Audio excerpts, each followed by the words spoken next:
Hello guys, and welcome back once again to the Asian channel. And today we are going to talk about... In this video, let's take a look at the latest development of the J-35 carrier-based stealth fighter.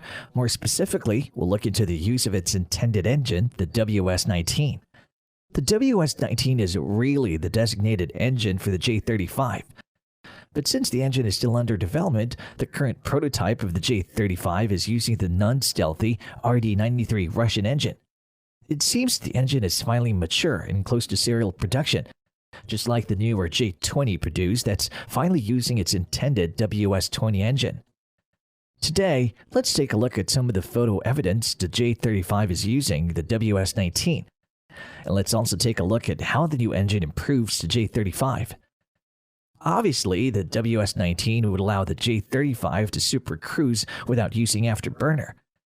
This is basically a requirement for any stealth fighter who wants to go faster but without compromising stealth.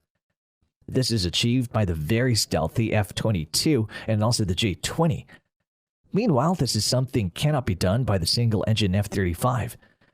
The F-22 and the J-20 can achieve this because both aircrafts are using two powerful engines, unlike the F-35. It is estimated that the WS-19 engine would propel the J-35 to a maximum speed of Mach 1.8 or Mach 2.2 or 2,200 kilometers per hour. And the aircraft would have a new operational range of 1,350 kilometers. This is much better compared to the single-engine F-35C used by the U.S. Navy. It has a top speed of Mach 1.6 and operational range of 1,240 kilometers. The new engine would also improve the J-35's payload capacity to 8 tons, and it can carry 8 missiles in total, including internal weapon bay and missiles on its wings. More importantly, it would reduce the J-35's radar's cross-section to around 0.01 square meter. This is almost similar radar cross-section to the other Chinese stealth fighter, the J-20. In comparison, the American F-35 stealth fighter has an RCS of 0.0015. Stealth fighter has very low radar cross-section compared to non-stealthy 4th-generation fighter that you can be detected from 100 kilometers away. For example, the American F-15 has an RCS of 25 square meter. The Russian Su-27 has an RCS of 15 square meter.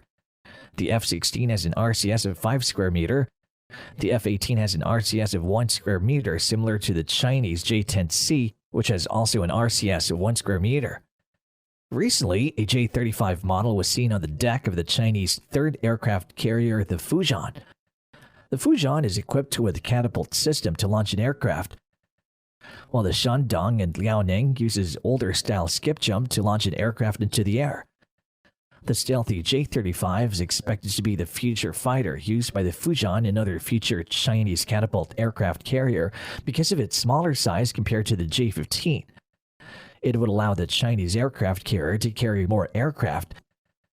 It's also perfect to the Chinese Navy stealth mission. But I also expect the future Chinese carrier would still carry the J-15 and not solely the J-35, because J-15 is good for non-stealthy mission with lesser operational costs than the J-35. It has also huge payload capacity in long range, which the J-35 lacks. The J-15's capability would also be maximized by the catapult-assisted takeoff aircraft carrier. The J-15 is also a newer variant, which is the J-15B, equipped with newer ASA radar and more powerful WS-10 engine that produces more thrust. This allows the J-15 to carry more payload. More especially, it allows the J-15B to take off in the Shandong and Liaoning ski jump with carrying more payload. The J-15B has also been modified to carry China's most capable and longest-range PL-15 air-to-air missile with a maximum range of 300 kilometers. I also expect J-35 would not solely be used by the Fujian because simply by logic, the J-35's bigger thrust-to-weight ratio compared to the J-15 allows the J-35 to take off in the Shandong and Liaoning ski jump with almost full payload capacity. Like the Fujian, they would also need a stealth aircraft on board. And that's all for today. Thank you for watching. If you want more topics like this, don't forget to subscribe to our channel. See you soon.